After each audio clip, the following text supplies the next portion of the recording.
Welcome to Two Chicks and a Horror Flick, a weekly horror movie review podcast. I'm Tawny Ray. And I'm Felicia Connor. Subscribe to get new episodes every Wednesday.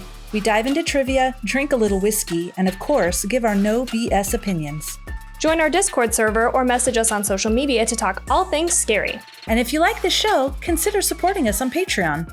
You can find all these links on our website, twochicksandahorrorflick.com. Thanks for listening. Now let's get scared. Hello and welcome back to our podcast, Two Chicks and a Horror Flick. Today, we're going to talk about the movie Martyrs from 2008 with our very special guests, Marc and Brooke from A Podcast on Elm Street. What up, Marc and Brooke? Hello. Hello. Hello and welcome. This is a big one. This is a big movie, a big episode. Yeah, this is a big one. Yeah, exactly. So why don't we just start off to get it out of the way? What's everybody drinking? Marc, you want to go first? What are you drinking? I've been saving this. Brooke got me this about 3 weeks ago, possibly, I think. Yeah, I think so. I've been saving it for this episode specifically. Oh. Ooh. So it's a Nickelbrook Brewing Company Glory and Gold bourbon barrel-aged beer. Ooh. And I know you ladies are all about your bourbon and your whiskey, as am I. So that's what I'm drinking tonight. Oh, nice. Oh, that's if I can fancy. open it. And that one bottle was $10 Canadian. Oh, shit. I hope it's worth $10. I hope it tastes like $10. Oh, here we go. He's tasting it.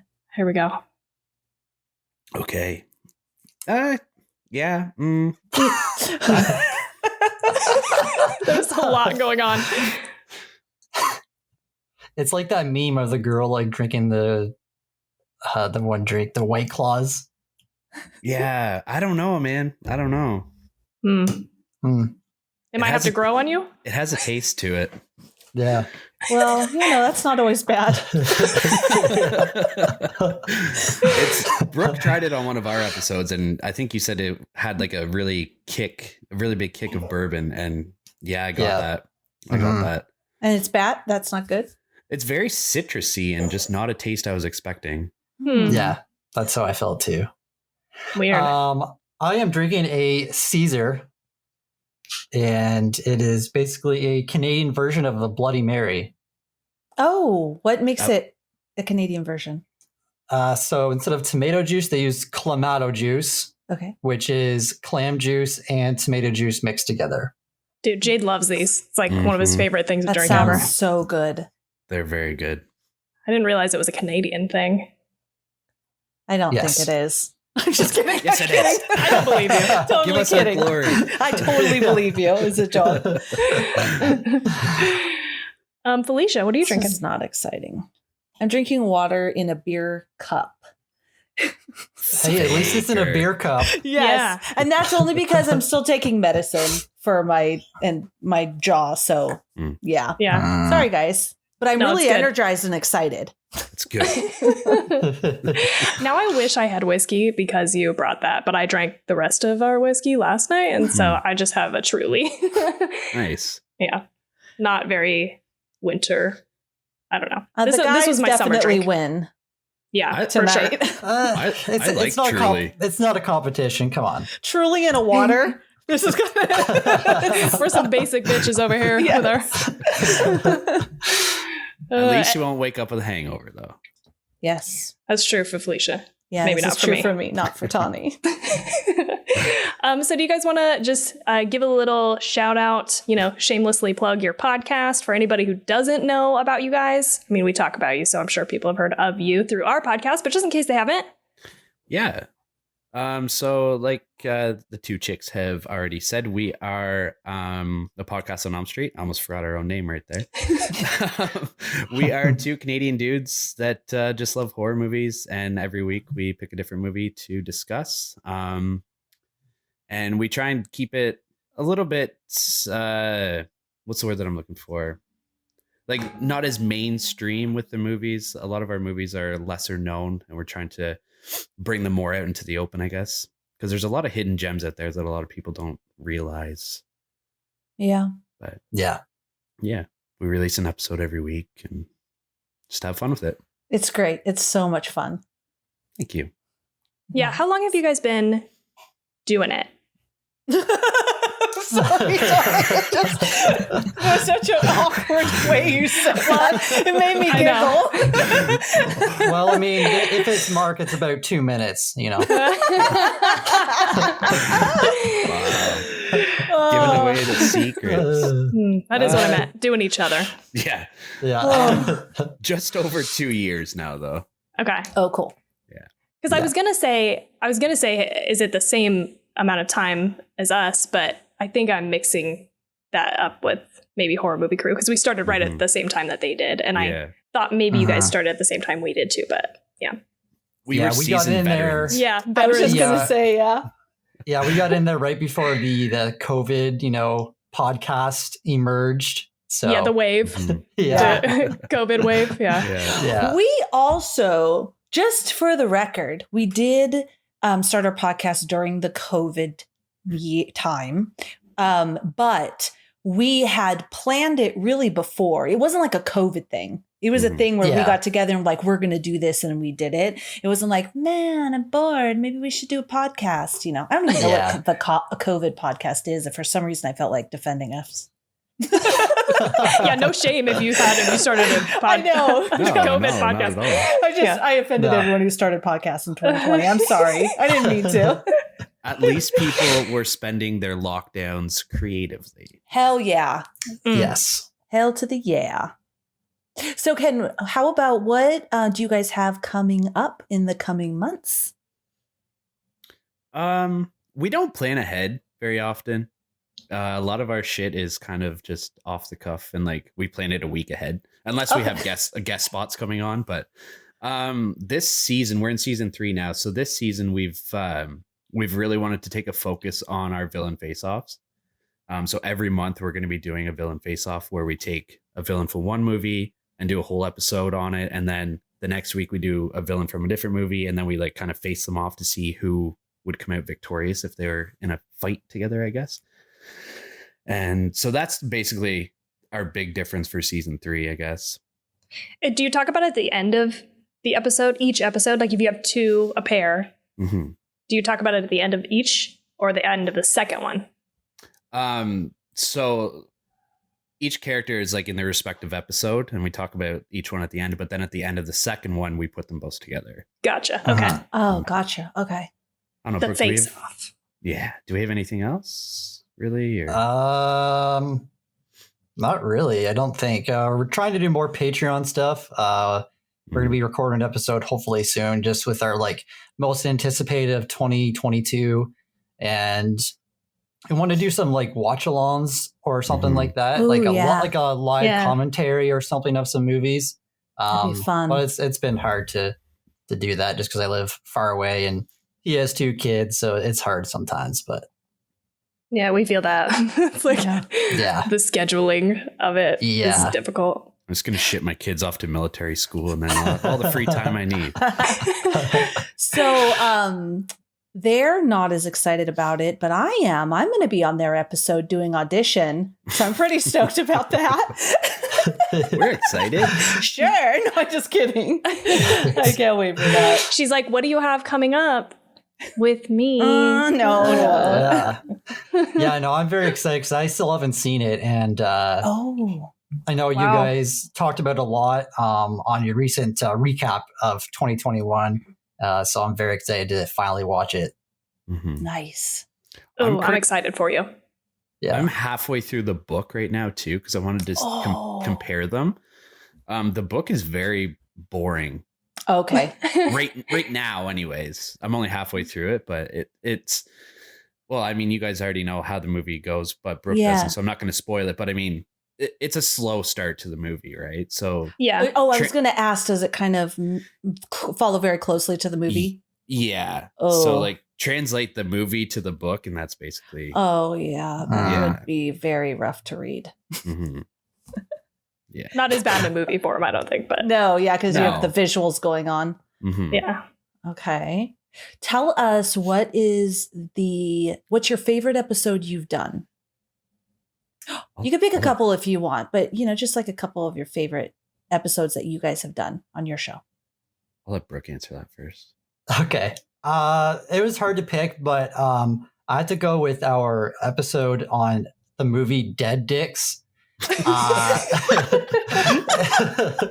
It's just Not what I was expecting. Yeah, this Canadian movie I just saw in one of the stores up here, and I was like, this sounds out of control, and it like won these like film festivals like in Toronto, like nothing special, but like it is a Canadian movie too, so I picked it up and picked up our episodes, and we had a good time with it. Like it's it was a good conversation, and I don't know, I had a lot of fun with that episode. Nice. He's taking a look. I am taking mining. a look, What yeah. have I done? Yeah, what have we done? Our most recent episode, Devil, was fun too. Yeah. Because Mark had never seen that movie before, and actually we talked about it quite a lot longer than I thought we were. Mhm. So That's always a nice surprise when something you think maybe there's not a lot to talk about. There actually is once you sit down and get into it. Yeah. Yeah. I really liked our episode on Spree. Mm. That was a fun one too. And like we just did Psycho Gorman, and that episode was just as fun to record as it was to watch the movie. Yeah. Because it's so fucking off the wall. But Nice. I was like, I hope any that's of fun. these movies. I haven't seen that one. you ever seen Psycho Gorman? Mm-mm. Oh, you It's gotta watch great. that. Okay. Okay, but I'm putting what is it? Dead Dicks in front of Psycho Gorman. This is a surprisingly really good movie. Oh my This is God. crazy. Yeah, we're gonna have to see it. Yeah, now I need to just know for myself. When Brooke first said that he wanted to watch it, I was like, "What? Did we just like change your name to a porno on Elm Street or Yeah, right. Dead Dicks?" And review all the pornos that are horror related or have like Yeah. horror themes. Yeah. Mhm. Oh my God. So, why did you pick Martyrs? I think that was me, eh? I think so, yeah. Well, you ladies went on a little bit of a tear with the new French extremity movies. You did Inside, and you did, what was the other one that you did? Raw. Raw. Yeah, you did Raw. And Yeah, High And High Tension. Tension. and High Tension. So I was listening to those episodes and I was like, oh man, like I would love to talk about Martyrs because it is obviously a new French extremity without giving too much away. I highly enjoy that movie. And I don't know, you guys seem to have enjoyed these new French extremities a lot. So I thought it would just be a really good movie to talk about. Aw, thanks for thinking of us. And I really wanted to make Brooke watch it again. Thanks, man. You made me watch Inside for a second time, so that's my payback. That's fair. That's Mm. fair. Yeah, that is fair. So I, real quick, need to do a Patreon shout out. And so glad I reminded you. it is relevant because our newest Patreon member is Angelo. And Angelo loves this fucking movie and said as much as soon as he got into the Discord and we were chatting, just like, hey, give us a little bit of information about yourself. Tell us your favorite movies. Martyrs came up. And so we started messaging back and forth because I was like, I'm supposed to be doing the research on this. Felicia took on a lot of research. So I was like, tell me what you feel about it. And so I'm just going to basically read his, review of this as the message to convey here. So Angelo says, it's just one of those films that you have to get over the initial shock value first. The gore, the twists, etc. Once you watch it without those distractions, you slowly start seeing how everything has a purposeful meaning, how superb the acting is, the pacing of the movie, and of course the ambiguous ending. Not a lot of horror movies leaves you in that state at the end of the movie and nails it the way they do. The discussion surrounding, spoiler alert, turn back now if you haven't seen this movie. The discussion surrounding what Mademoiselle heard is what I live for when talking about this film. Haven't seen that type of ending since Pulp Fiction.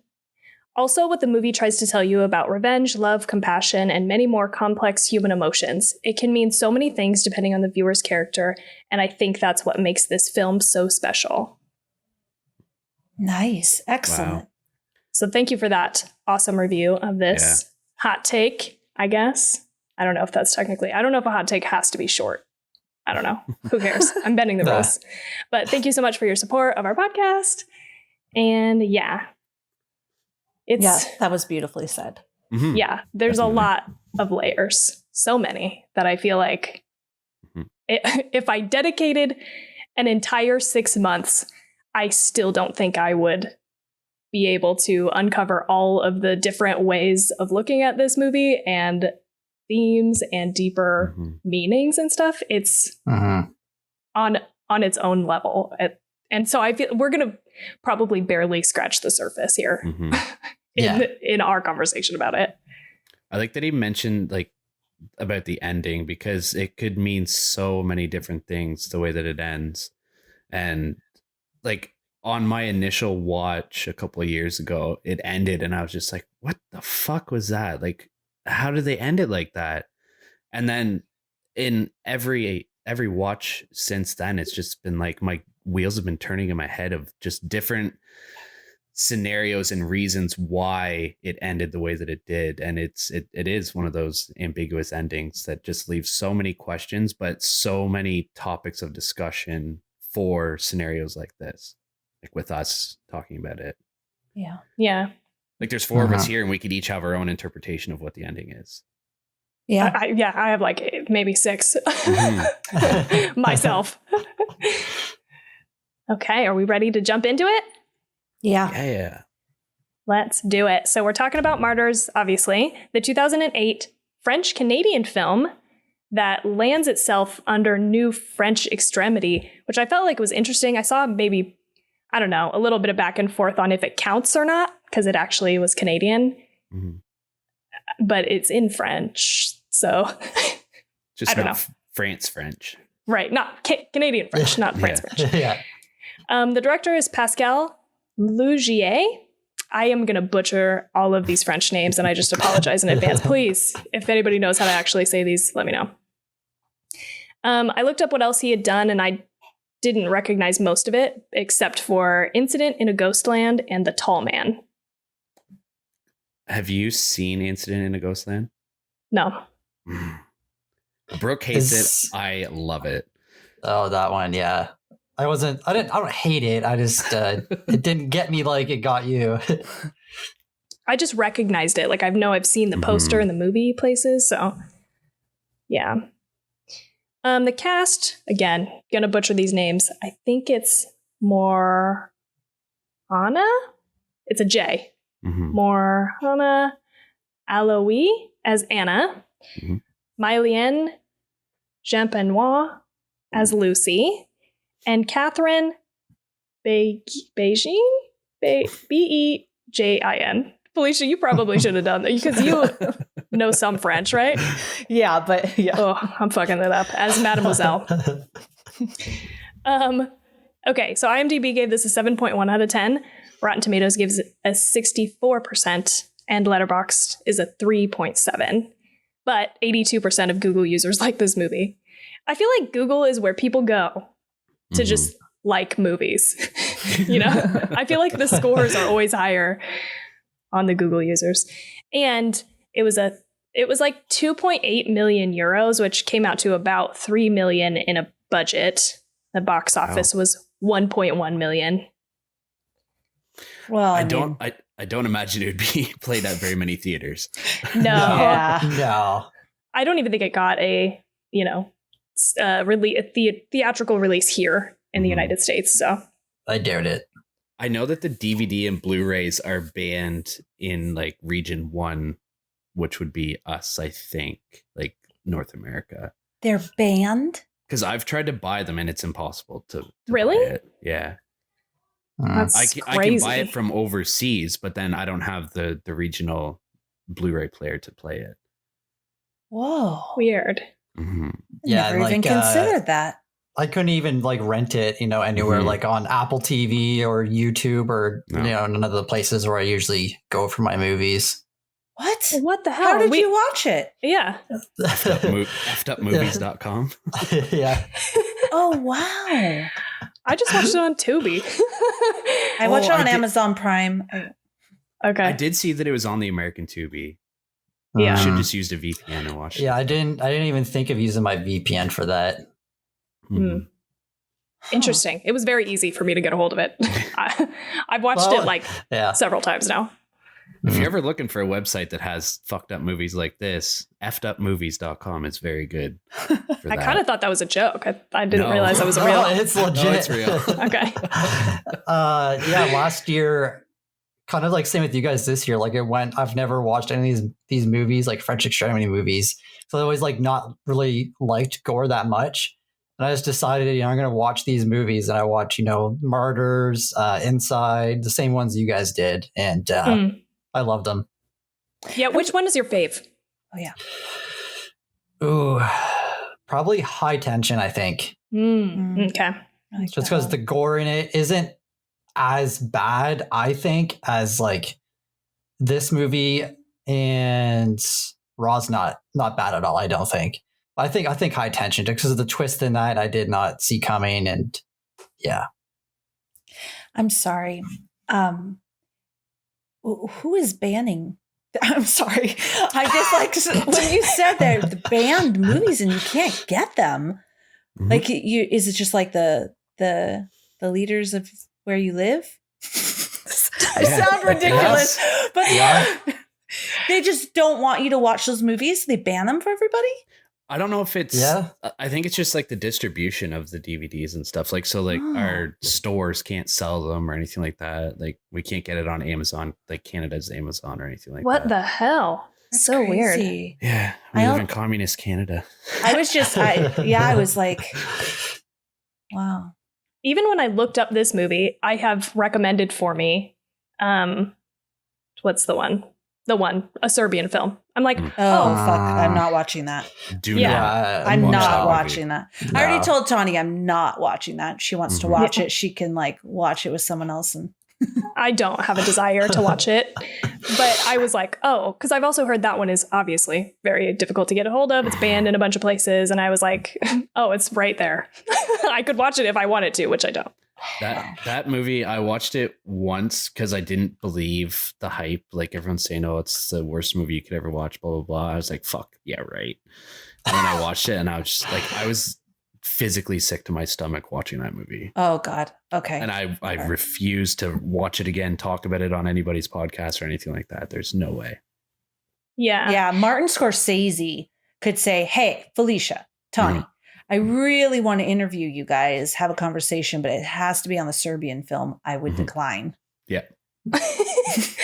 Scorsese, so don't come asking. Don't come knocking because I'm not going to watch it. That's a low risk. Yeah. And the interesting thing about this movie, I feel like it's always talked about in the same breath as a Serbian film. And I'm sure we'll talk more about this later. But I just, Angelo actually pointed out that in one of our earlier episodes, we mentioned that we would never watch Martyrs. And oh, really? I think it's I was like, why? I vaguely remember that, but I think it's because people talk about them in the same breath. And I thought that this might just be one of those, gore for the sake of gore, totally empty plot wise, or, there's nothing important about it other than the fact that it's trying to be shocking. And so I thought that this was going to be like that because people group them together. And so it's obviously not like that. And I'm glad that we watched it because, yeah. Grouping Martyrs with that movie is just such an injustice to this movie. Yeah. Yeah. Yeah. Yeah. Okay. No, I'm kidding. I agree. Okay. So I'll run through 2 minutes with Tawny. I'm going to be honest. The last couple paragraphs I just copied and pasted from Wikipedia, so don't come for me. It got difficult as I went on. How am I going to describe this? I'm just going to do it. Yeah. I'm going to take what somebody else did a better job. Okay. Lucy and Anna befriend each other in an orphanage after Lucy escapes a building where she has endured some sort of torture. 15 years later, Lucy barges into a home where an entire family is sitting down to eat. She shoots them all with a shotgun and calls Anna, who's waiting at a payphone, to tell her that she found them. Anna heads to where Lucy is, while Lucy is hunted by a humanoid creature that cuts her up relentlessly. This creature has abused her since she was a kid in the orphanage. Anna arrives and sees the entire dead family, and they begin to clean up the bodies and house. Lucy is once again attacked by the creature, and it becomes clear that the creature is the personification of guilt that Lucy will never be free of. When she fled the building as a kid, she left another female victim instead of helping her. Lucy, because of all this, slits her own throat. The next day, Anna discovers a hidden entrance that goes lower into the house, and she climbs down to investigate. She finds a woman who is chained up and being tortured by the family. She tries to clean her up and take off the metal plates attached to her body, but this woman is ultimately killed by someone who shows up to the house along with a group. They chain Anna up, and a person who seems to be the leader of this group, Mademoiselle, explains to Anna that they have been torturing victims to the point of transcendence so they can discover the truth of the afterlife. Anna becomes the group's latest subject. After a period of brutal beating and degradation, she hallucinates a conversation with Lucy and is later told that she's progressed further than any other test subject, reaching the final stage. She is flayed alive and survives the procedure, entering a euphoric state likened to transcendence. Mademoiselle arrives eagerly, and Anna whispers into her ear. Members of the society gather at the house to learn of the insights Anna shared with Mademoiselle. As Mademoiselle and her assistant wait for the others to arrive, the assistant asks her if what Anna said to her was clear. She replies yes, and asks him if he can imagine what comes after death. When he says no, Mademoiselle instructs him to keep doubting, then produces a handgun from her purse and kills herself with it. The film ends with a shot of Anna on a table in a catatonic state. The end. Yeah. All right. Mark, since this was your pick, Yes. and it sounds like you really like this movie, do you want to tell us how you feel overall about it first? Sure. You asked Brooke what his favorite New French Extremity movie is. This is mine. It's obviously rated very high. Do you want me to go into like my reasoning, or do you want me to wait until I give my actual rating of it? Give like a summary. Like just like an overall. Like, how did you feel about it? Okay. Well, I love this movie. On a first watch, I didn't love it so much because I found it confusing. And then each watch afterwards, I've already talked about it. It's gotten progressively better for me. I don't know. I started to understand things a little bit more. But yeah, I just love the undertones, the whole plot of it. We never see this type of movie made here, if that makes any sense. And that's one thing that I love about the New French Extremities. Like, the directors get this vision in their mind and they just fucking go for it. Like, no holds barred. This is what I'm envisioning. This is how I want to portray it on screen. And I don't care if it doesn't make money. I don't care if critics don't like it. This is my vision, and this is how I'm going to do it. And I think it's like very admirable, I guess, because I feel like directors from here and like Hollywood and whatnot, like, they focus too much on, am I going to get an Oscar? How are the critics going to receive it? Am I going to make money off of it? And all this bullshit. Like, there's just so much other things that they're thinking about rather than the actual vision of the movie that they're making. Yeah. But yeah, I fucking love this movie. Excellently said. Yeah. How many times have you watched it? 4 now. Okay. Yeah. Brooke, how did you feel overall about it? So I really enjoyed this movie as well.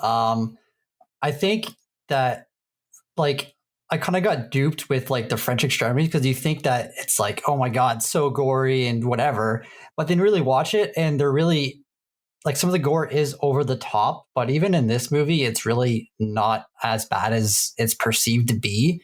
It's really about like the undertones, like Mark said, the messages, and yeah, I really like the ending of this movie, and yeah. I liked his point on like the indies and stuff like that, because I feel like the indie films, like even like not horror movies, like they just don't care. It's just I feel like they have a lot more heart to them than like CGI and big budgets and all that. So I can appreciate these. Yeah, I agree with that. That makes sense. The fact that this movie was made on like a $3 million budget is like mind blowing. Yeah, totally. Felicia, how did you feel? I loved this movie. I fucking loved this movie hardcore. Yeah. It has everything. Yes, the end. Period. Yeah, it's I mean, it deals with so many things like you were mentioning, but mental illness, or in losing your mind, or the way mental illness kind of is portrayed in this movie is incredible. Deals with religion, crazy religious people. This is my jam. Now, I think that I would. Oh, you know what? I'll save that for later. Remove that. Okay. This is my jam. Okay. I'm the odd man out. I didn't hate it, but I would say I liked it, I guess. But I really, honestly, more than anything, I think I ended up feeling kind of just disconnected, indifferent, which is weird because I feel like I've heard so much about this movie. And I think part of it is because it was like way overblown, like you were saying, Brooke. Like I feel like the gore factor, and again, the fact that it's always likened to a Serbian film, like I thought I was in for total torture, gory, inside levels of blood and guts, like all the way through the movie. And it's not that. And somehow that left me feeling like a little bit, disappointed in a way, I guess. And I tried not to read or pick up anything about this movie. Like I didn't watch a trailer. All I knew was that people talked about it in relation to that movie. It was fucked up on some level. And I had read the little synopsis, on Amazon or whatever. So I didn't know what to expect, but somehow it still didn't meet whatever I expected.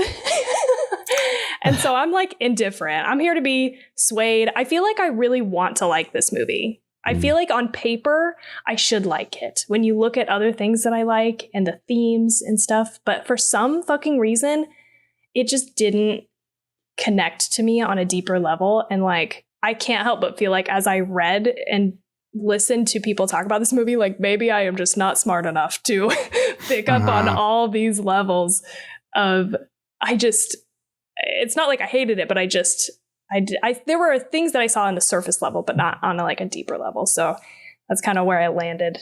I'm excited to hear everybody's thoughts. I'm really surprised. I know. It seems like something I should. First of all, there were points where I fucking cried. There were points where I also felt lightheaded because I thought it was so intense. This movie fucking terrifies me too.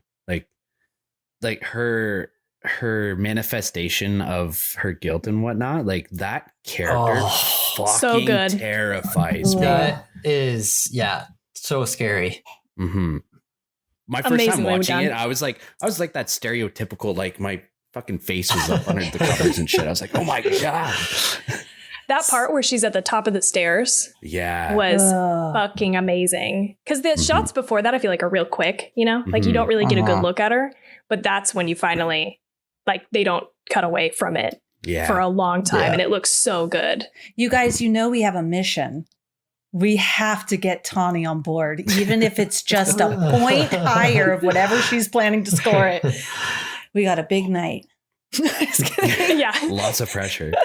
No, she can just watch the remake and then she'll appreciate it more. I did kind of opened it up and scrubbed through the remake just to see. Like I just was curious, so I didn't actually sit down and watch it, but I would scrub to the parts that were kind of important in the original and to see what they did with the remake. And I was like, oh, this looks like garbage, like real bad. Yeah, I watched it tonight and it was not good. I figured like an Americanized remake with Troy and Belisario as the main actress. I was just like, no, this isn't going to happen. It was the acting I saw was bad. It's really bad.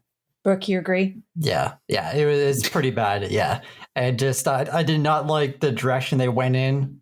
Like they totally changed pretty much almost everything. And although I will say that scene, like in this movie at the end, I think they did it really well in the remake. Like I was like cringing because they actually showed the process of that. And I was like, okay, that's fucked up.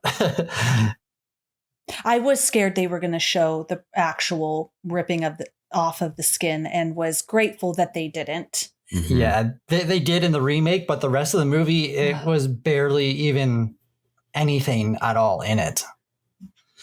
Yeah, it's like they saved it for that or something. They were like, yeah.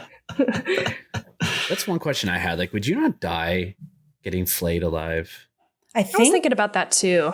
Mm-hmm. I don't know. Yeah, I'm thinking you would. Like, how do you not bleed to death? Well, I mean, because they you're say killing- like in this movie, like Anna, like she is a special person. Like they're the martyrs that can take all of this pain, and they're still alive, but they're not really until and they that were final, totally shocked.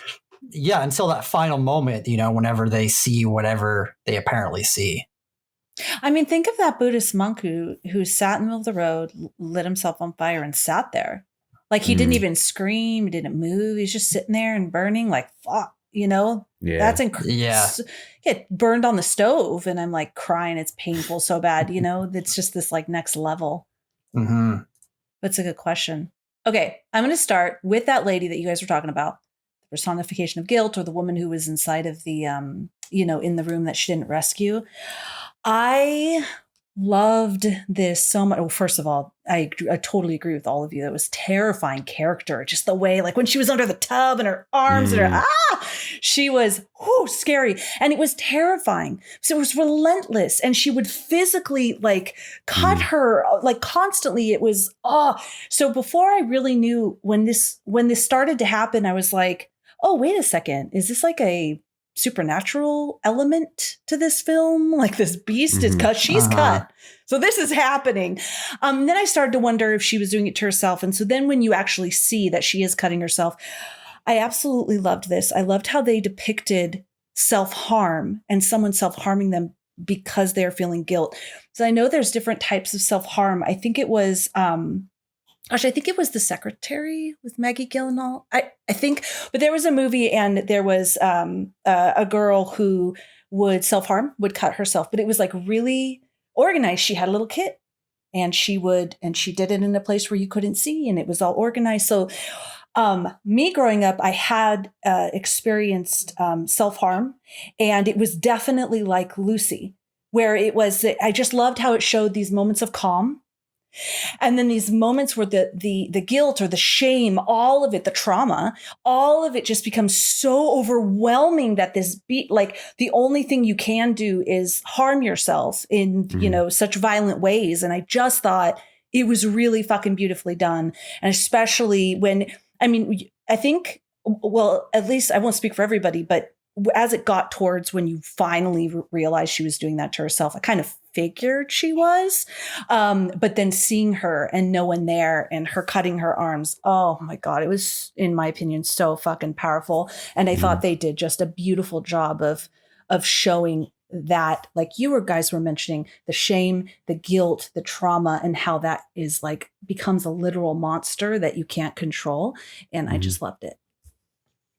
Yeah, the actress that played Lucy did a phenomenal job. Yes. Yep. The question that I have and have had on every watch is there's one scene where this personification is like slicing her back. I was thinking this too. How is that possible? That's like one of my big questions of how does this happen? Unless she's like, if she has like some sort of whip where she's doing it to herself, but it shows like it's like knife cuts.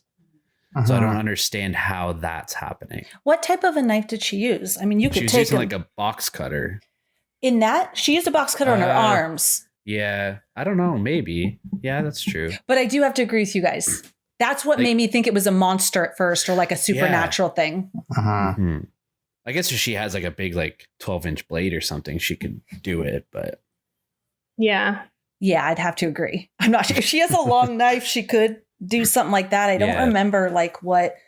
Maybe like scissors, because didn't she have scissors? I'm trying to remember. I don't remember what knife were it was. Were they like fresh cuts? I forget. Or was it like... Yeah, because she sews her up. Mm-hmm. Right. Okay. Yeah. What else? Where are we going? I really liked the way the opening scene was shot. Like not her as a little girl, but when she gets to the family's house, everything just happens so quick. They don't, no dialogue. You don't really meet this family at all, like a little bit, but then just shit hits the fan right away. And, they pull no punches. Like there's, a little girl who does get shot, and like, they don't give a shit. Yeah. And Lucy, how phenomenal is she? That actress. Yeah, I agree with you guys. Like, she's like, you can see when she's having issues with the boy, like shooting him or not shooting him. And then with the little girl. Yeah. Oh my God, that was amazing. This whole part, I mean, I feel like there's like a few moments that I really liked. And this is definitely one. Like this whole first, act or whatever, I really, really liked. And I do think that this was one of the first things I picked up on the first time I watched it, is like, this is interesting. I mean, because later you do get to know that this family was responsible, or the parents at least of the family were responsible for her being tortured, but you don't know that at the time. So, you're watching and you're like, oh my God, this is totally brutal. And she's just like blowing them away without any like second thought until she gets to the children. But even then it's like, you kind of don't expect it to happen. Like I didn't expect her to shoot the boy. I thought she was going to decide against it. Something that I heard about in a podcast episode that I listened to earlier, like kind of dissecting and talking about the themes, was the question of, do you think the little boy knew what his parents were doing? Because when she asks him, that's a great question. I don't have an answer. But when she asks him, he was kind of like you can't, you can interpret that as like, he's just in shock. Like, oh my God, please don't kill me. I don't know what you're talking about. Or it's not my fault. Like what could I have done? Yeah. Yeah. I think, go ahead, Mark. I was going to say, I think he's not a little boy anymore. Like he's getting into like late teens. So I'm thinking he may be starting to see some things that are going on. And eventually, and I think this is why she kills both the kids, is because they're going to be introduced to this lifestyle of this like society that's doing this, because like they're going to keep it in their family. Right.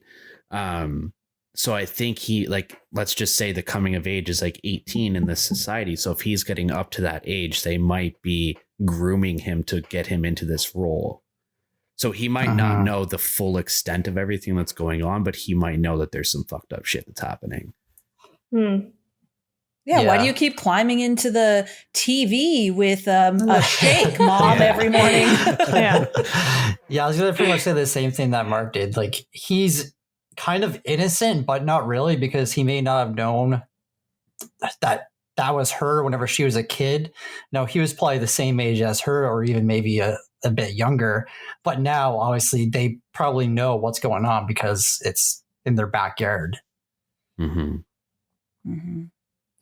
After I listened to that and I went and watched it again through that lens, I did feel very much like he had to have known, because the facial, but I think it's because the seed was planted and I listened to these people talk about it and I was like, oh, interesting. So I watched it again and it does seem like he's like, the facial expression is like, yeah, and I'm sorry. Like what was I supposed to do? Yeah. Like not, what the fuck are you talking about? what's happening. Yeah. Yeah, like, Yeah. no, I have no idea what. Fuck them. Like, Yeah. I'll do anything. I won't tell anybody. because Just he leave. was totally trying to get away, like go away to school and study what he wanted to study. It seemed like and that was really pissing his parents off. Like, and he wanted to get away. Just give me a chance to explain. Yeah, Yeah. he was pretty much born into it, kind of didn't have that choice yet. Mm-hmm. Yeah. And like, he might not get a choice, right? Like, Uh-huh. he might be forced into it, especially if it's like some sort of religious cult sort of thing. Yeah. Which I don't know. Like, it never really says that it is, but with the whole term of martyrs, like, that's generally a religious term, although it's not used in the same connotation in this movie as it is in the Bible and whatnot. But which is a point that I have written down. But yeah, I don't know. He might not have a choice. Like, you're born into this. This is what you're going to do. Something else just in relation to that I am not going to get into in depth because, again, I have no idea. Like, this is some deep level shit here. But the podcast that I listened to was suggested by Angelo, and it was called the podcast itself is called We Saw the Devil, and it's actually a true crime podcast, but they did an episode on martyrs. And they talked about how this is a representation of French guilt after World War II, and how there's like generations, there's like a generational difference in how the older generation participated in like French on French, like they were like hurting their countrymen, and how the younger generation is like in denial basically that it happened, and how then that sort of reflects that these kids are in some ways guilty by like complacent of that. And that's as far as I'll take that, because again, I know nothing about that, but I will link that podcast episode in our Discord for people who want to go and listen to it further, because I think it's a really interesting take. It sounds like there's a lot of stuff to hold that up throughout the movie, but I don't know much about it. So yeah, that's really interesting. Yeah. I want to bring up too, like, Pascal Laugier, if that's how you pronounce his name. Like, he wrote this screenplay while he was in a clinical depression and like on borderline suicide. So I thought that was, I don't want to say interesting, because like that was a very low point in his like mental state and whatnot, but it's interesting in a sense of where he's putting, I'm assuming, some of his own thoughts and whatnot into the movie, and he's projecting some of his mental illness into the movie, in with like just the, sorry, wow, got a hair in my mouth, just like the absolute decline of the mental state during all of this. That is really interesting. That's like the director of Antichrist. Yeah, same. Was in that movie. A deep depression during that time as well. Yeah. Interesting. Let's talk about the Martyrs thing, can we? The actual Martyrs thing. Okay. The Martyrs thing, you're like, the movie? That's what. So I was digging this movie. I was digging it. It was going. I was like, oh my God. I was getting that feeling of like, oh my God, I found a new favorite. It was amazing. It was amazing. And then, and then after they killed the family and her friend killed herself, and she discovers the woman downstairs and she brings the woman upstairs. And I'm like, oh my God, wow, wow, wow. And then she's like trying to clean the woman. I'm like, okay, wait. First of all, the first thing when she found that secret passage, the first thing I thought was, oh, fuck, this is a big operation. There's like, I was thinking Hostel level. There's a bunch of rich people that are in on this. Definitely go down and save the woman. Totally. And then call the police.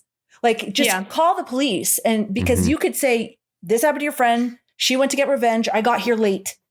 And she killed herself. That's why I'm covered in blood. But I heard a woman scream. I went downstairs. I'm calling you. Not like, let me try to help her? Like wash her and stuff. Let's put alcohol on the, like, I was just like, what's happening? I'm slipping. And then she takes a nap and I'm like, oh gosh. And then they capture her. And then I was completely checked out. I was like, are you kidding? I felt so hopeless and so it was just so hopeless and not a good way. I was like, why didn't you call the police? Now you're caught. And then that really, and I mean, this could be a good thing, but this gross feeling of, you know what you saw what they've done to other people. And so it's going to be horrific. And when Mademoiselle was explaining all the different people, I started to slip even more because I had the same limited understanding of what a martyr was. I totally thought someone who dies for their first of all, religious, but also it's expanded to political, societal injustices, whatever, your beliefs. You die for your beliefs. And she's talking about someone dying from cancer and someone died. And I'm like, well, that's not a martyr. So it felt like a bunch of junk. It felt like, they just like high tension for me. Sorry, Brooke, which I loved high tension. It was so strong. And then they like kind of, let's wrap it up. And I thought that's what was happening. And I was feeling really frustrated. And then when they were going through like cutting her hair and hitting her. So I felt like physically ill when they were like just punching her. Oh my God, when that man was punching her, it was just so, but I was also, it felt slow to me. I was thinking, I don't need to see them cutting her hair because Lucy's hair was cut. Like, and I even made a note, this should all be one of like Lucy's flashbacks. Like, why are they doing this to her? And I'm sitting here watching it. Go ahead. Yeah, go. Can I interject like really Please, quick? Everybody, because I'm talking too much. I was having this thought too, like during this watch, I was like, okay, they're cutting her hair. And I'm just like, okay, like who cares? They're cutting her hair. But then I got thinking, and like, for me as a man, if somebody cuts my hair, I don't care. But for as a woman who values how they look and whatnot, like hair means more to a woman than it does to a man generally. So for them to go in there and just like start chopping and chopping and chopping and chopping, that's got to be some sort of added torture to what's already been happening. Psychological. Because she feels her hair afterwards and she just starts to break down. And then we see her again in another scene and she has her head completely shaved off. And if that's not something that she wants or something that she's doing to herself or requesting, that's got to be some sort of emotional torture or psychological torture, because it's adding on to everything else. Like it's almost like a form of degrading her. Yes. I can't even say or that. Violating. You know what I mean? Yeah, exactly. You're violating her choice, essentially. It felt like it was a stand-in maybe for other violations that could happen, that I was really shocked didn't happen through this movie, because it was so like heavy. I was like, oh, okay. Yeah. I mean, I'm not saying that I wanted to see any of that in this movie necessarily, but I just was like, that felt like it was a way to tie that in. Like, we're taking away your bodily agency. Totally. I totally agree with you guys, but that didn't pull all together. I guess what I'm saying is we already know that happened because it happened with Lucy. She was bald. They cut off her hair. You could see it. But this is two different stories. No, but I didn't realize. That's what I'm saying. That's what I'm saying is like, why are they continuing with this story? So when I first watched it, I thought it was, when it was first seeing this, I thought it was, they're showing the process that Lucy went through. That's what I was thinking. And I'm like, I don't need to know how Lucy got her haircut. I see that's what I was thinking. And that's why I was starting to lose faith in the movie until the end, when I realized why they were showing us this process. And then it made sense and it tied together. But I was like, and please, anybody interrupt me. And this is really just the most I have to say. At the end, though, I felt like Tawny was saying, where she really wants to like the movie. I felt like high tension, where I felt conflicted because I absolutely loved the beginning. They started to lose me. And then there was this end where I wasn't sure. I wasn't sure because I felt like the Martyrs was not really what it means and all this stuff. So I dove into like 5 hours of research, and I got to a point where I was very happy because it instilled my love for this movie. And don't worry, I don't have 5 hours of research. I have just all distilled into one sentence. So back in the beginning, martyrs typically were witnesses. So their role was to witness and realize the presence of usually God or spirituality and the Holy Spirit, which would make that person strong and docile and committed.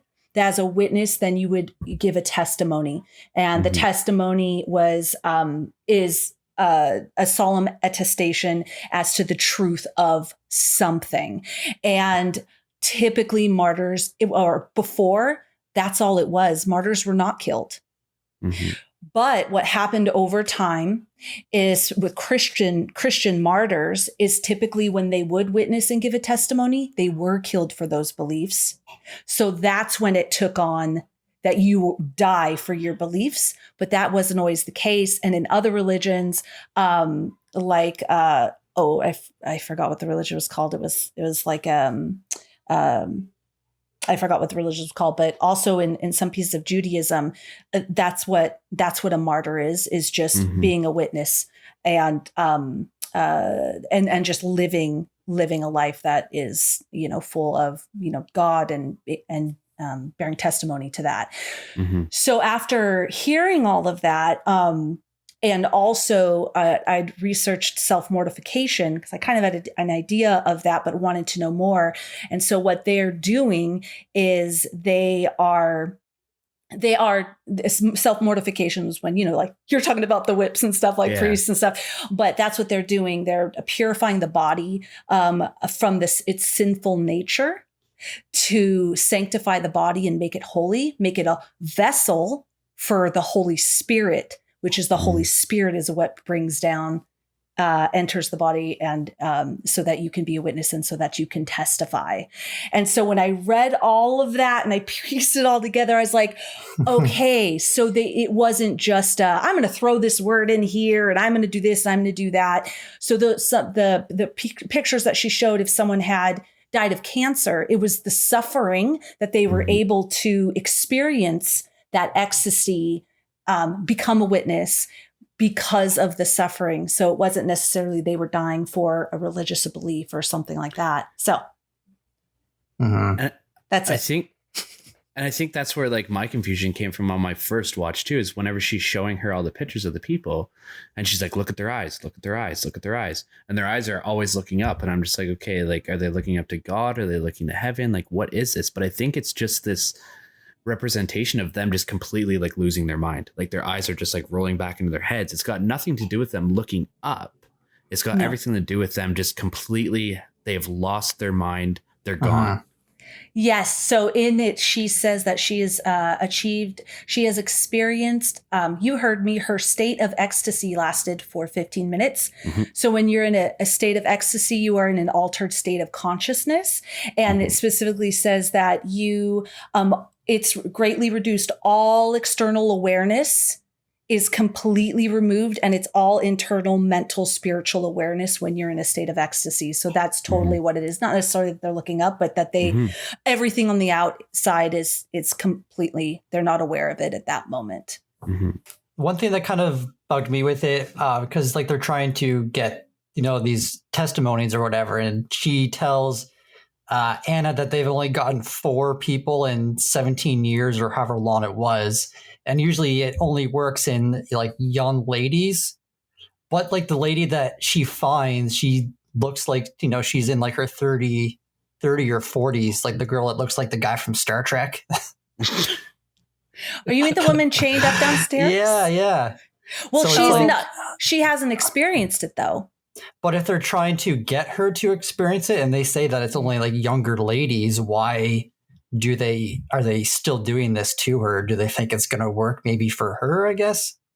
Yeah, I think that's what, I don't know. That's the gist I got of it. They were seeing if they can, it seems to work more in young ladies, but they're trying to find if it can be achieved in other ways with obviously different types of torture and different types of deprivation, because they don't do those same things to Anna. Mhm. Like Maybe, yeah, true. Like the plated thing. Maybe Yeah. I was thinking she might look older than Mhm. what she is because Right. of the Oh, intense torture. Like Anna is almost That's fair. unrecognizable by the end of the movie. Yeah. that's true. Too. Yeah. Yeah, That was when they, I was gonna say when they take that plate off and then she Ugh. starts like rubbing her head on the wall. Oh my god! I was like, that's nasty. Not only that, but like That was she's hard. taking a knife and like she's like skinning. She's almost flaying herself, right? Yeah. Just She- because she sees that these cockroaches are crawling all over her body, and that's like her only way to like get rid of them is to just like take her skin off, and it's just ugh. So horrible. I read this book when I was a teenager called Go Ask Alice. And Great book. yeah. And you remember in that where she slipped acid and she thinks spiders all over, and the next day she wakes up in the hospital and she's literally ripped out chunks of her flesh and her hair. Yeah. But yeah, Tawny, I got the same impression that you did, that she's just like, she just looks older because of the fact that she's been experiencing this for so long. And like, because like you can tell that she's what's the word, emaciated. Emaciated. You can tell that she's like just skin and bones. There's nothing to her, and whenever you lack nutrition, your skin starts to get that like old kind of look Crepey. to it. Yeah. And no sunlight. And it starts to turn gray and just She looked like her body was cut up too. Like, Oh, yeah. yeah, everywhere. Very just much so. everywhere. And she needed lots of lotion. Yeah. Okay, Yeah. so in the beginning with Lucy, I made a note like Chapstick. she needs chapstick bad. Yeah. I thought, like, how do people do this? This is a great effect that happens sometimes in movies that I feel like looks so good. And I'm like, how do you fake a real chapped lip? You know, I want to know. Tell me, exactly. special effects people, if you're out there, I want to know. I can't imagine the pain that you would experience with your lips being that chapped. Like if I was Lucy, I would have been running all over the house looking for some fucking chapstick. Yeah. Oh yeah, Yeah.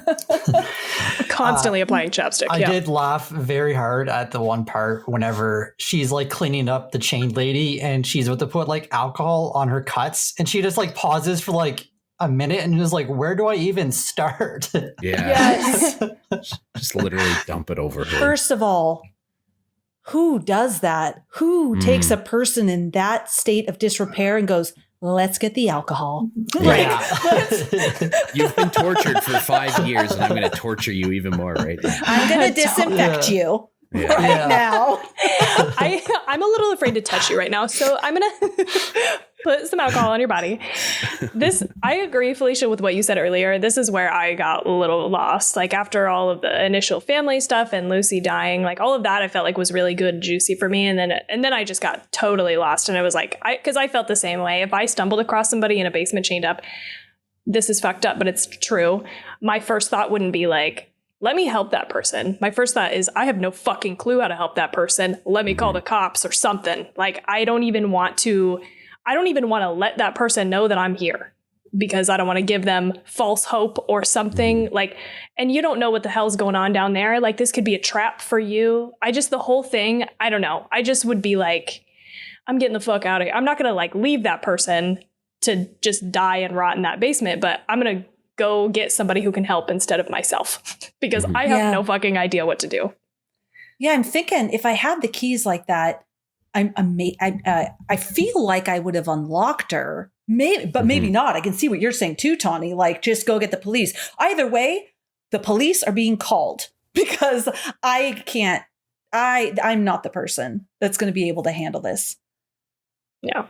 When the secret society shows up, they say we've been calling for days or hours or whatever, and the one guy says the phone's been disconnected.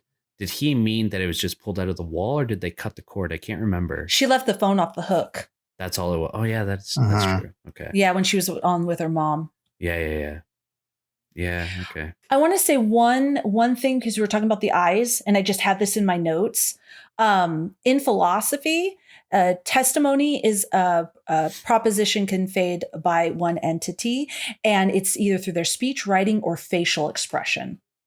So I had just added that because I also noticed that they had a really intense focus on look at the eyes, look at the eyes, look at the eyes. And so, but I couldn't really find much else about specifically with the eyes. I do think it was probably more just that it's not connecting with the outside world at all. I totally got the vibe and wondered if that the very opening scene was totally reminding me of that Hostel. You know what I'm talking about? The industrial park where she was at. Yeah. It actually, I have a note here. Pascal stated that he was inspired by Hostel, but instead of making a movie about suffering, he wanted to make a movie about pain. Interesting. I was wondering for a second, I was like, what time period is this? I'm pretty sure it's modern day. Is there no DNA? These girls are just DNAing up this all over the place. They're DNAing everywhere. Yeah. I thought that too. Blood smears everywhere. And Licking things, sleeping. Yeah, they're just taking naps everywhere. Totally. But maybe that's why she doesn't call the cops. Because like she's so far gone into this rabbit hole of helping Lucy that she's an accessory to murder at this point. I think that they would, but do you think like if she would have said, you know, this whole thing, Lucy came here, my friend, blah, blah, blah. Here's the story. And then I got here too late and she was dragging the bodies out and everything like that with that woman that's downstairs in the thing and everything, like the whole thing. Her friend slit herself all up. That woman's downstairs. These people have been like fucking doing this shit. There's a whole organization that they're going to be worried with Anna that maybe she did something. I mean, you'd have to get a good lawyer. You'd have to get a good lawyer, but you might be okay. There's DNA in the bed upstairs, so it showed you were here longer than you're saying. Yeah. Well, seriously, she has been in that house for days at this point, right? And she hasn't called the cops until with your theory, she hasn't called the cops until she found this other woman. I'm not saying don't call the cops, obviously. I think it's just been one day, right? Regardless of how long it's been. That's true. If they dug up the bodies, no, but the bodies were, sorry, the society put the bodies in there and buried them. So the bodies weren't even fully, so they would, yeah. She could say she was scared for her life until Lucy was dead. Because she did, remember? Lucy hit her and she kind of looked like because she was stumbling, like maybe she hurt her ribs or something like that. She could say she was scared. They're the only two fucking people in there. And it's a pretty fucked up situation. Yeah. If you're not going to call the police, get the fuck out of there. But she DNA'd the place. So yeah.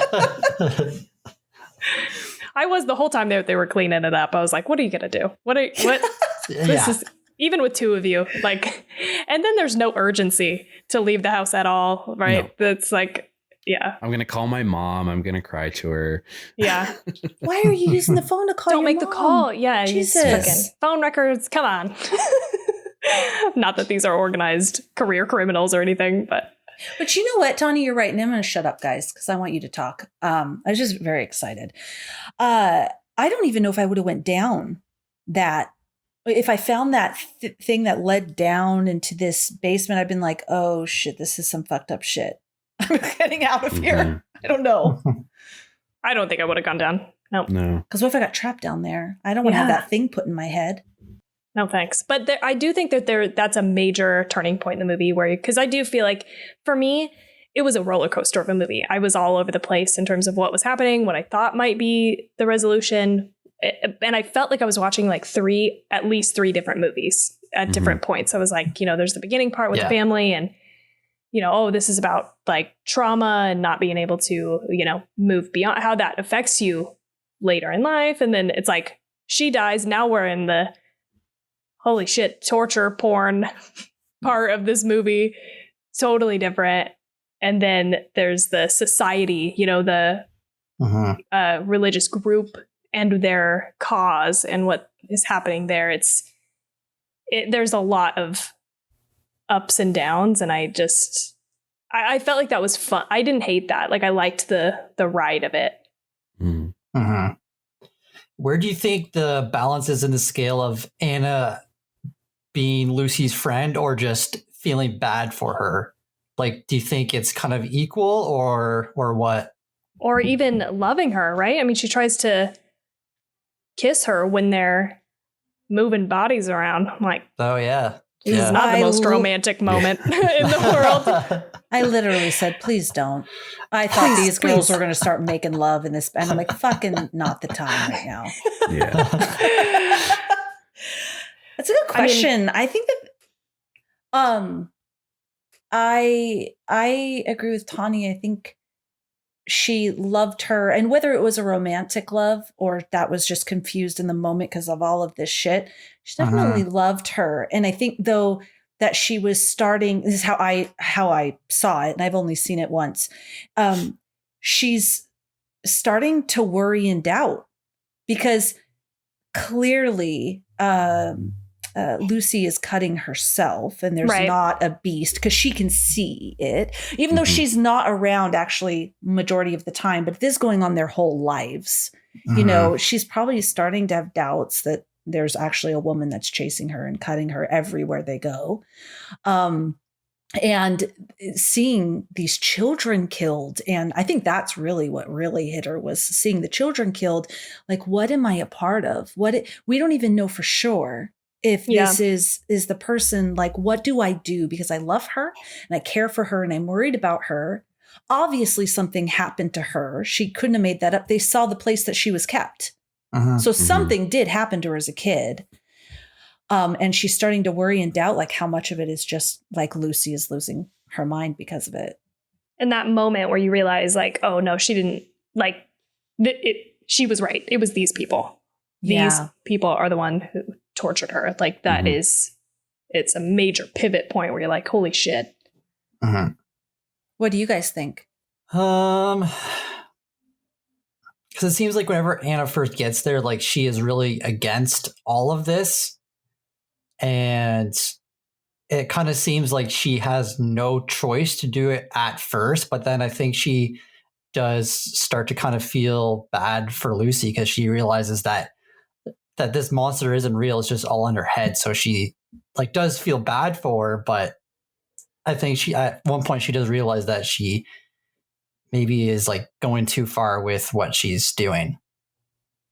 Yeah. I got a feeling because of her, when she talked to her mom had said something along the lines of, oh, you just take off and you're still with that girl, aren't you? So this has been like, we wonder how many people Lucy thought what those were the people. Not that she went and killed a bunch of people, but like that she was like, no, this is them, no. And then found out it wasn't. Like, how this has been 15 years of, you know, give or take. Well, and Anna even asks her, like, multiple times, like, you're sure that this was them? Like, this is them? And she like, she makes her prove it, really. But I think, I don't know, like, because Lucy doesn't even get that sense of relief whenever she kills them, because that guilt monster, if we're going to call it that, the guilt monster is still there. And it's unrelenting still, and it's still attacking her. And, like, there's almost like a moment where they embrace each other, and then it starts cutting her again. And it really reminded me of that scene at the end of the Babadook. Like, you can't get rid of it, right? Like, you can learn to live with it, but you can't get rid of it. And I feel like this was almost like a representation of that. Like, you can't get rid of me until you're dead. Yeah. I like how she even says, like, she says it a couple times, I think. She's like, I killed them, even the kids. Yeah. Thinking that would get her to go away. Yeah. But I think, like, they've known each other for just so long. I feel like Anna is just so emotionally invested in helping her that she doesn't have a way out. Yeah. Or she's afraid to leave because of what will happen. Yeah. So if you guys want to talk about the ending, I'm going to say one thing. I was so obsessed with making sure that that I fully understood what was happening because I just wanted to so bad that I searched high and low for this script in French. Actually, I had to do like an incognito window to go to Google France so that the search results wouldn't come up in English. Like I was obsessed, and I did find. So here's the grand finale. I found it and translated it with a few different things, including my thing I used in college in my big French dictionary and translators.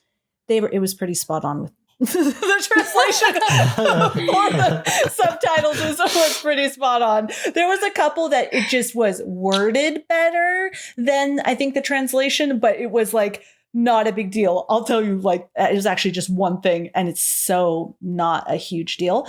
But when he said, was it precise? Right? Was it clear? Yeah, it was crystal clear. Was it precise? And it admitted of no interpretations, Etienne. There was just like, there was no room for interpretation. And which I was like, okay, it sounds nicer, but it was pretty spot on. So in the main was de tiers, Etienne, so to doubt. And I just wanted to make sure, and I was so obsessed with, I just want to make sure there's no other way, you know what I mean, that it could be interpreted. Mm-hmm. And it pretty much was just either you should doubt it, whatever. Keep doubting. Yeah, that was really what it was. So, but you know what? I feel better because I'm sure. Yeah. Thanks for going and doing that research. You're very welcome. I did that whole last conversation. I was just like, I just want to make sure. Yeah, it's good. Yeah. So what did this mean? You guys share. I have what I think only watching it once. But like Mark, you said you've watched this 4 times. Mm-hmm. Yeah. So I think Anna told her what she saw, and now Mademoiselle, she knows or believes that she knows what happens in the afterlife. So now she's spent her entire life pursuing this information, and now she has it. So now her life is meaningless. Mm-hmm. And I don't think she wants to tell other people what was whispered to her. I think she wants to take that to her grave. This has been her baby, I guess you could say, throughout her entire life. This has been her project in figuring it all out. She's been the mastermind of everything, and she's going to go to the grave being the only one to know what this was. Oh.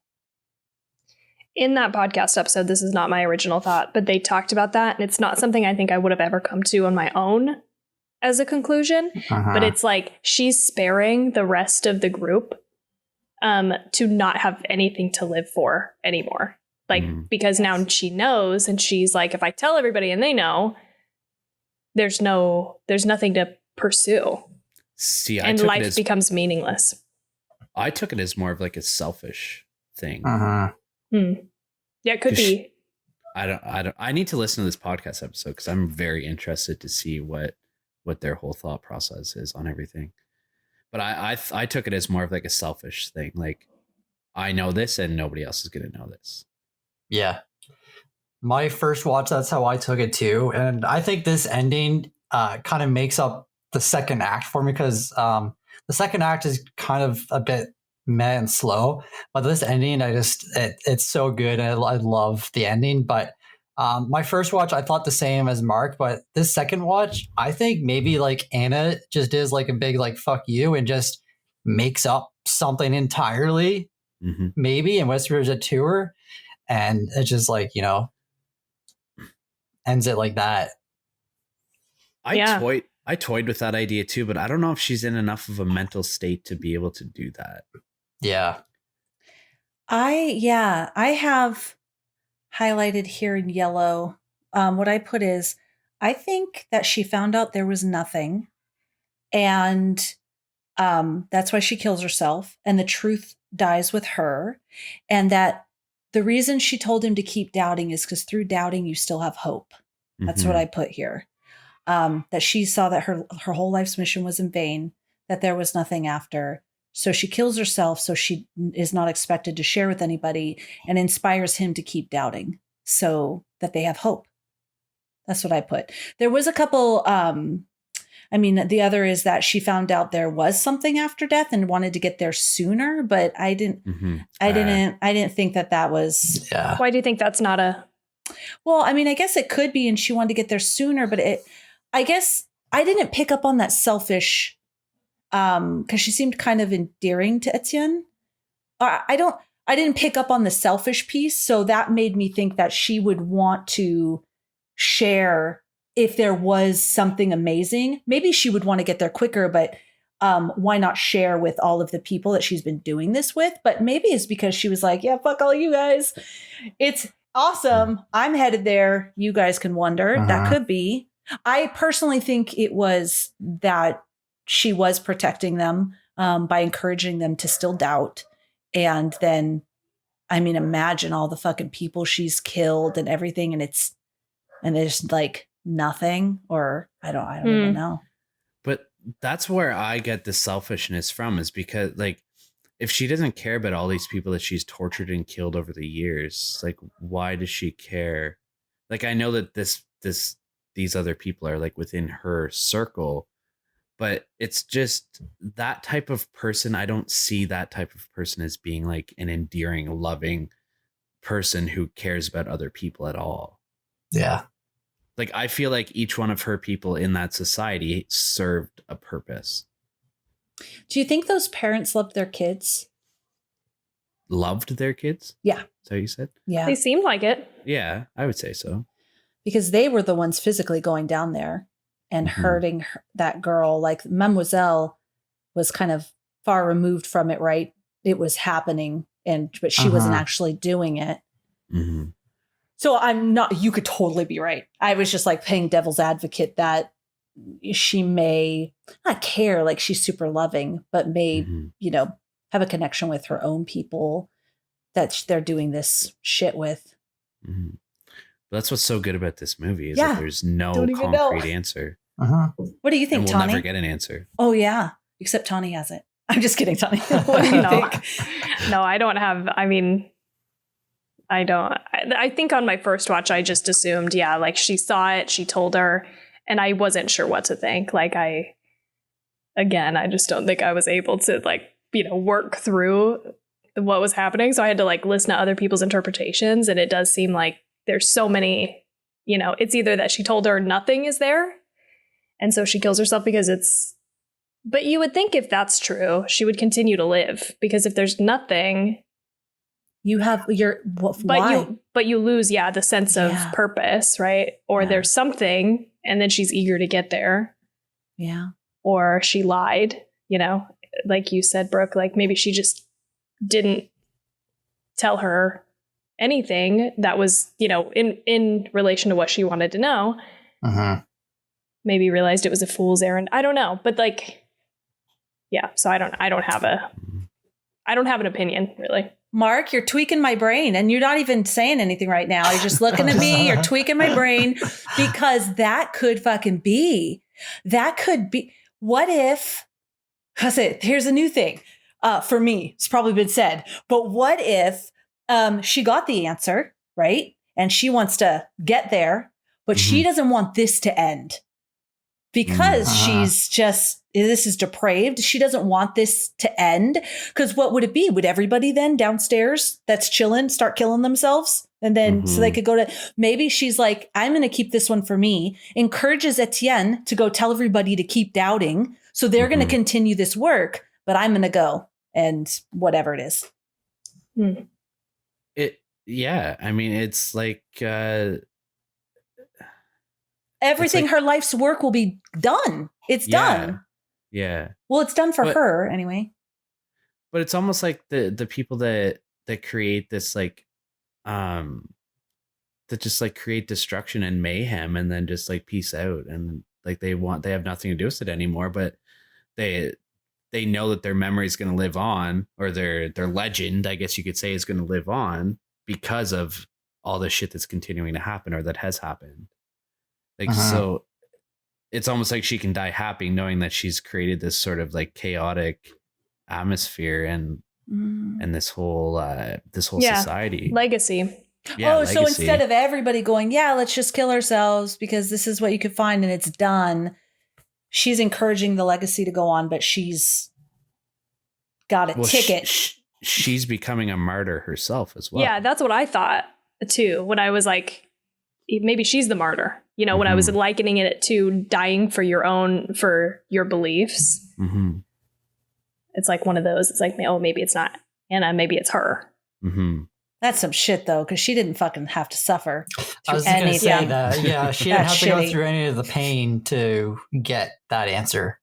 Yeah. She didn't. Yeah. I mean, it's possible. Maybe she did. Like, we don't know anything about this woman. That's like, true. Maybe she doesn't enjoy doing what she's doing, but she's so invested in learning what comes in the afterlife. Or maybe this whole society was kind of forced down onto her. Who knows? Like, maybe she didn't create it. Maybe she was born into it herself. Yeah. Maybe she had an experience. I'm just making shit up. Let's create Mademoiselle's past.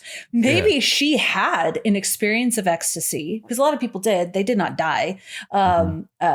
Sister Teresa of Avila used to have them all the time, these experiences of ecstasy, religious ecstasy. And so maybe she had that once and is chasing it now.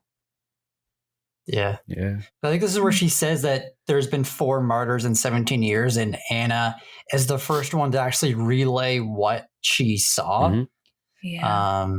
Yeah. Yeah, they do seem to be in a panic, huh? She like calls her and she's like, is she alive? She's like, she's alive. She's like, is she alive? Yeah. She's alive, I promise you. And then she peels out in that fucking whatever it is, Rolls Royce down at the house. And then at the end, he's like, it was clear. It was precise. Yeah, it was this. Mhm. It was that. Are you sure? She's like, yeah, I'm fucking sure, dude. I mean, it's just not exactly the translation, but.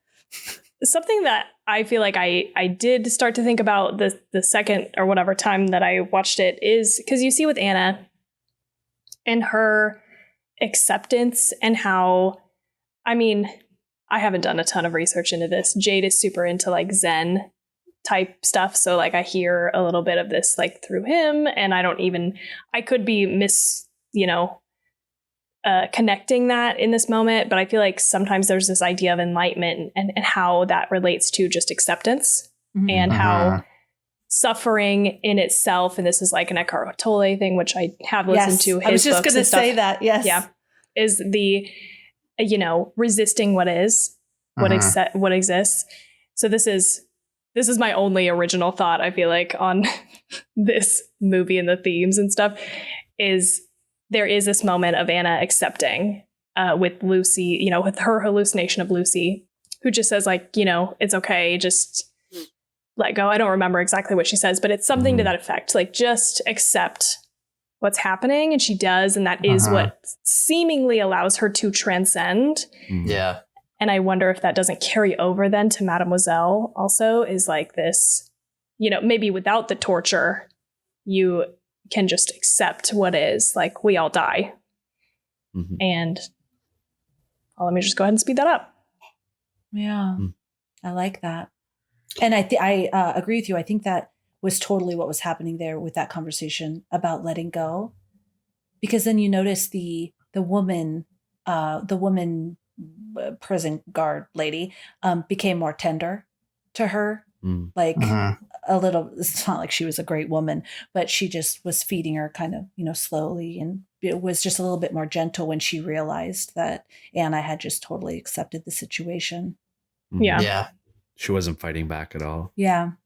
And Mademoiselle kind of seemed like relieved a bit too.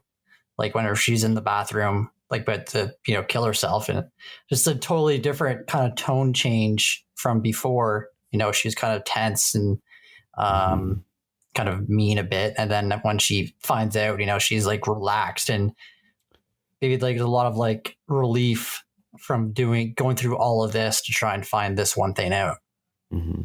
She literally let her hair down in that moment. Literally down and off. Yeah. 2. Yeah. One piece was off.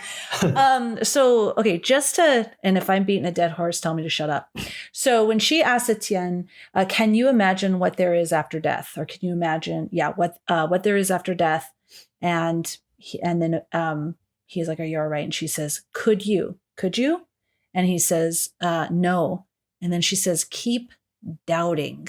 Mm-hmm. Like it just, I'm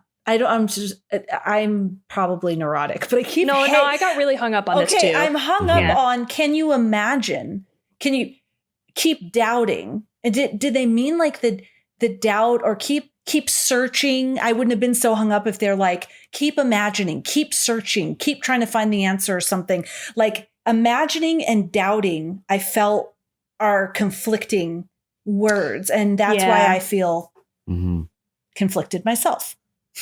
What do you guys think? Is it like a double negative? Like it's like, what is she trying to convey to him? Keep doubting yourself, or keep doubting that you know, or keep doubting that you don't know. Like, I don't know what it's supposed to mean.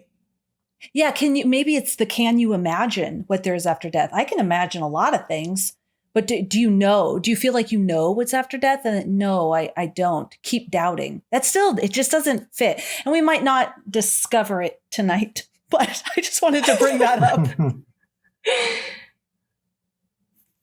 No one wants to share on that one. Okay. Well, I don't have an answer. It's like, it makes me think. And I think this is one of the moments that I liked again, the end, because there's this, I tend to really kind of like cosmic, horror type stuff. So there's this idea of like, you've touched the other side and what is there. And so I don't know, I'm really reaching with this, but just as what you were saying, Felicia, made me think like, maybe it is like, can you imagine? And he's like, no. And she's like, keep doubting. Like whatever you can imagine, it's not any of that. It's something beyond your ability to comprehend.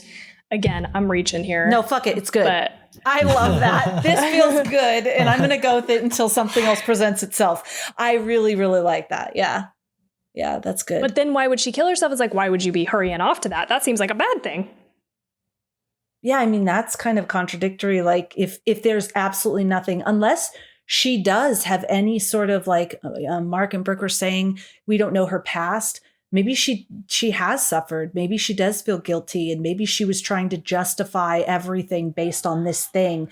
Even if she felt kind of shitty about what she was doing, there's a lot of real shitty stuff done in the name of religion. Yeah. Right. And it's just like, no, but there's a purpose to this. There's a reason. And she finds out, nope, there's not. You're just an asshole. And she's like, I'm out of here. I'm old anyway. Okay. So I'm reading a thing online right now of someone's interpretation of the ending. So the headline is, why did Mademoiselle splatter her brains all over the bathroom? Imagine you were just beginning to watch the movie The Sixth Sense and someone told you the film's ending twist. Suddenly you don't find the urge to watch the film anymore. There is an apparent loss of purpose. Similarly, imagine you're at a casino and someone guarantees that you'll win nothing through the day. Suddenly you lose the urge to be in the casino and gamble. Life, in a sense, comes with a twist at the end, which is death. Many cultures believe that the purpose of life is revealed in the afterlife. But what if it is the suspense presented by life that gives us all a purpose to live each day? If this suspense was removed, then suddenly there would no longer be the urge to live. Who fucking wrote that, Mark? That is perfect. I think it's fucking awesome. That is great. Who wrote it? It's a website. It's called thisisbarry.com. Thisisbarry.com. Must be Barry. Barry? Yeah. Cheers to you, Barry. Cheers, Barry. Shout out to Barry. That's really good. Yeah. He also says, what did Anna whisper? We will never know what Anna's whispers were, but whatever it was, it leaves Mademoiselle with a knowledge that removes her purpose to live. She doesn't want to give out the information to the society, as that will only lead to more suicides. The knowledge she has is overbearing and will most likely remove the will to live for everyone in the society. So she takes her life without disclosing the secret to life, universe, and everything. All she says is to keep doubting. Perhaps it's the doubt of the afterlife that keeps humans from killing themselves right away. And cut to the chase, it's the doubt that gives life a purpose. Fuck Barry. Barry's the Barry? man. Yeah, Barry is the man. That is great. Yeah, That's crazy. well said. It reminds me of the Truman Show. Like, you know, Jim Carrey just goes through his whole life and then turns out just all for a TV show. It's all fake. Yeah, that was a great movie. We just watched that 2 weeks ago. That's all we are, man. We're just a simulation. We are. We literally watched all the Matrixes and then the Truman Show. Yeah, Nice. we were totally like, Nice. what the fuck is happening in reality? We're all What is fake. reality? Anything else you want to share? It's your last chance ever. With these foreign movies, I really want to try and rewatch them with no English subtitles. So I feel like with these foreign movies like Martyrs and like Train to Busan, like the physical performances, I feel like I may understand what's happening with the movie without reading subtitles or hearing dialogues. I feel like this movie and like a Train to Busan, like I feel I would still enjoy it as much without reading it in English. That is a really, really cool idea. Yeah. I like that. I would love to watch Martyrs, with no subtitles and just be able to listen and just watch. Yeah, because you're right. What do you not notice because you're reading subtitles? Mm-hmm. Yeah. No matter how good you think you are at doing both, Yeah, you're gonna exactly. miss stuff. You're going to miss those little quick looks or these little, I'm going to do that once I feel like I can. Yeah. Well, you've read the script in French now, so you're Yes, good. this is true. I'm good. I thought it was like I was writing a research paper about Martyrs. I was really nuts. Okay, are we ready to rate it? Yes. Yeah. Yes, we are.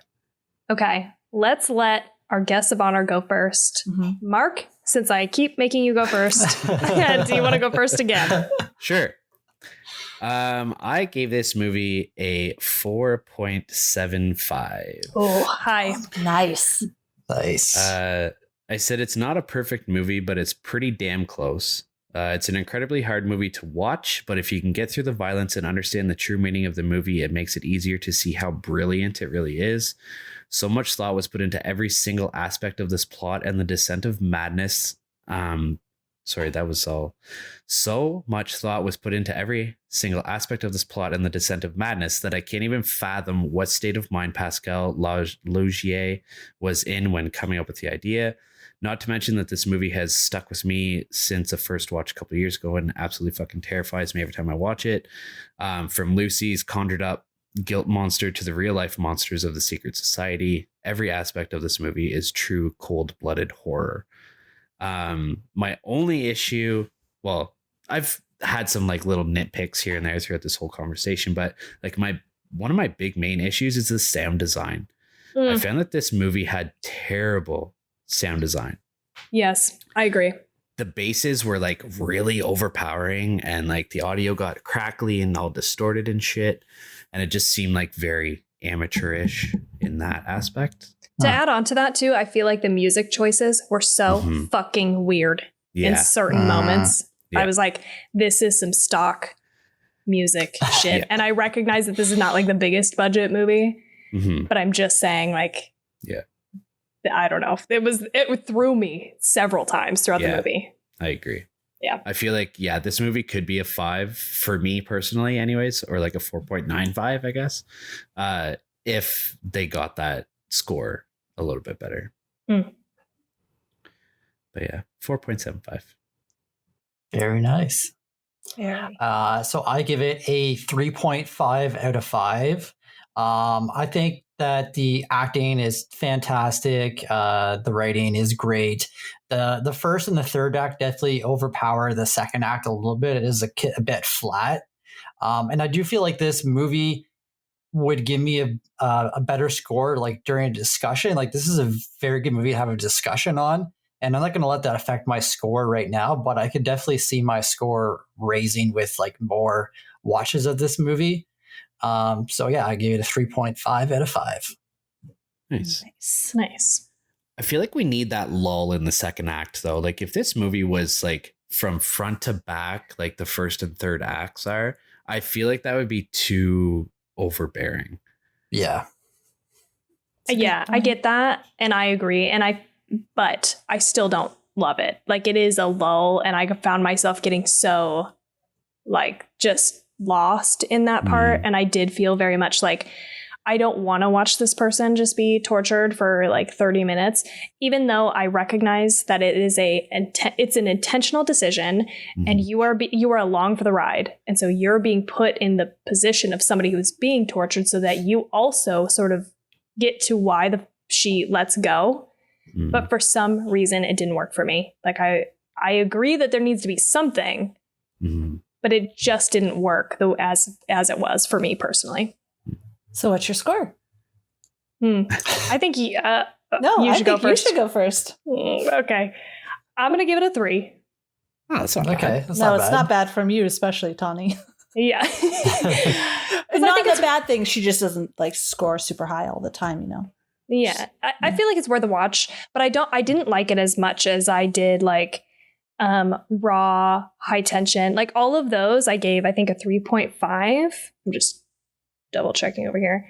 Yeah, Raw, High Tension, I gave a 3.5. And Inside, I liked the most. And I give that also a 3.5. So I just feel like I have to give this a 3 because something about it just didn't land for me. Like I just did not feel connected to it at all. Like you said, Felicia, you were like, you cried, you had moments of cringing. None of that for me. There were like some parts that were gross, I guess, but I was just like, you know, the first act, like you were saying, Brooke, like first act, loved it. Felt like there was a lot there. And then I got totally lost in the, you know, okay, now we're just torturing her for 30 minutes. I liked the spike in the middle where she's explaining the martyrs and what I was like, oh shit, this is interesting. I like this. I like where we're going. But, you know, then you just it's a slog until the very end where there's this question of, oh, what happened? That part was really interesting to me, but just, I can't help but feel like I didn't connect with the movie the way that I think you're intended to. And that might just be me personally, you know? Oh, that's fair. Fair. Yeah. Okay. So I gave this movie a 5 out of 5. Wow. I fucking loved this movie. And probably Tawny could guess because I also love those themes. Like, yeah. I thought it was beautifully done. I never, ever recognize sound design. Tawny always brings it up and then I feel guilty. I didn't hear anything shaky. I didn't hear the music has to be really off for me, like in The Orphanage where it sounded like there's this dancey little musical and it was supposed to be scary. Like it has to be really off for me to go, wow, that music was weird. So I didn't recognize any of that stuff, which I'm happy. I loved, like I mentioned, how they how they not displayed. I can't even depicted her decline in mental health, the self-harm, like I mentioned. It was just like go, go, go. It's scary. There were some moments where I was like, why are you making those decisions?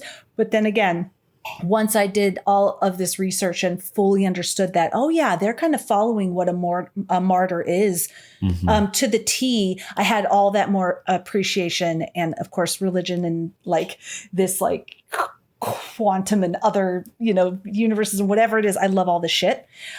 So yeah, I'm a 5 out of 5. I thought it was a horrific, heartbreaking, thought-provoking masterpiece. Nice. It is a 5 out of 5 that I would lump in with if somebody asked me what movies should I watch, it would be in my not recommended right away. Like Antichrist. Hereditary I loved, but it has to be someone who, so Antichrist, Hereditary, Audition, and Martyrs, which would be, you have to be a hardcore like horror fan already, or else I'm going to steer you over to host. Yeah, totally. It. Yeah, exactly. Whenever you finished watching it, Felicia, we have a little chat together for the purposes of this episode, and you just in all caps you're like, fuck, that's all I have to say. And I was like, I can't tell if that's good or bad. And then you're like, I just like dive deep into like all this research. I'm like, okay, so she liked it. Like, you're not going to invest that much time researching it if you didn't like it. Oh no, she will. She would. I totally would. But you're right. If I really want to like it, I would as well, because I'm trying so hard to make those connections. And that was what this was. The whole martyr witness testimony piece, if I wasn't able to piece that together, it would have been a lower score, because I would have felt like, that's just some bullshit they threw together, and I wouldn't have been happy. Yeah. Yeah. Missed opportunity. Yeah. All right. Awesome. That was fucking great. I liked it. I hope you guys liked it. Oh, definitely. Yeah. Good. Do you want to do another shameless plug for your podcast and where people can find you? You want to do this one? I mean, I can, yeah. I love how excited you guys are. I mean, yeah, so I'm Brooke and that's Mark. And we are a podcast on Elm Street. We are a weekly horror podcast, discuss horror movies like these two fabulous chicks here. And you can catch us on Instagram at a podcast on Elm Street. We also have a Facebook, Patreon, merch, all that good stuff is on our link tree. So yeah, thanks for having us. Had a blast. Love it. Thank you very much.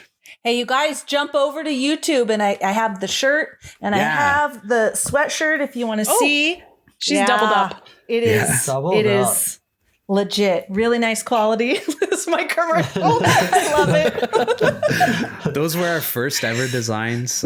We have a few more on there too, and hopefully going to be getting some more that Brooke and I have discussed in the past couple days. So, I have a magnet on my fridge too.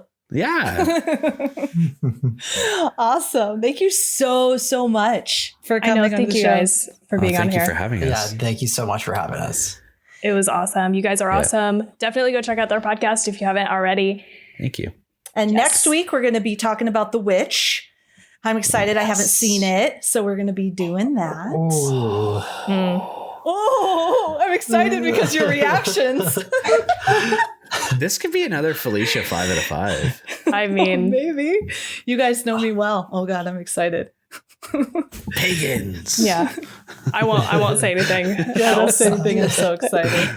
It's definitely a bleak January is what's happening. That's what we're doing. Nice. Yeah, I'm excited. Martyrs. The witch. Oh, it's dark. All right. You can find us, the same places. You can find us on Instagram. That's really our hub. Same thing. We have Linktree. And you can find everything there. You can also go to twochicksandahorrorflick.com, and we have links to everything, including our Discord, our social media, everything on there. So you can find us. And Tawny, what else? You can support the show by going to our Patreon and also giving us a review and subscribe on whatever platform you're listening to us on. And again, we'll post these links on Discord whenever the show airs, probably Wednesday night, maybe later if we forget. But anyway, thank you guys so much again for being here and bringing this movie to us. Yes. And we hope you all have such a good night. No nightmares.